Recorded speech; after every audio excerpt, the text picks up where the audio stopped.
The material itself is so challenging because of the variabilities in it. But also you see these images in your head that you want to see if you can construct it.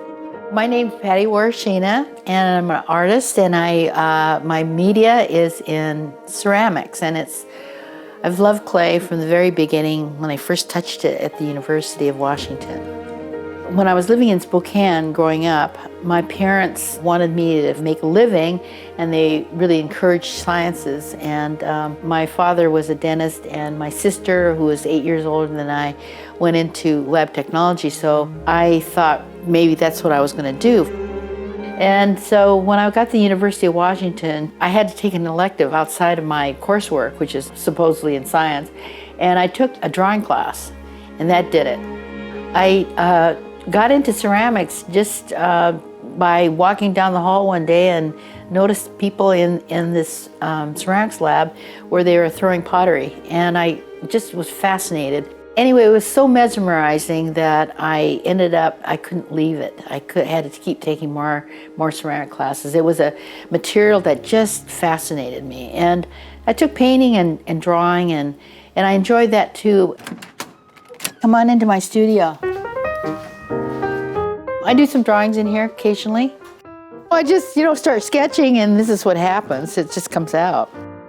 If I could draw it the way I saw it in my head, and if it looked right to me, then I could explore it in clay.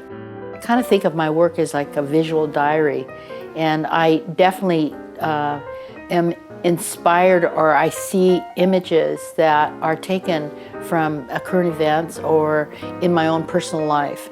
If you look close enough, there's usually some kind of sarcasm or some kind of glib remark or thinking that I have in it.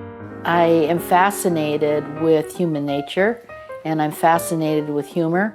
When I did that procession piece for the city, and there was like 72 artists that I knew from the city, like Jake Lawrence and Roger Shimamura. And during this particular time in Seattle, it just started blossoming with the arts, and so I wanted to celebrate that using visual artists. This is a piece that I have been working on, and I found 3 boxes of these figures that are from about early 1980s. They were part of that procession piece, and these were leftover pieces that were experiments. So I'm thinking about calling this Brain Bucket. And what it is me. It's a kind of a self-portrait of myself. I'm not sure exactly how. And I'm going to have all these figures just flying out of its head, because it's kind of like memories from my past.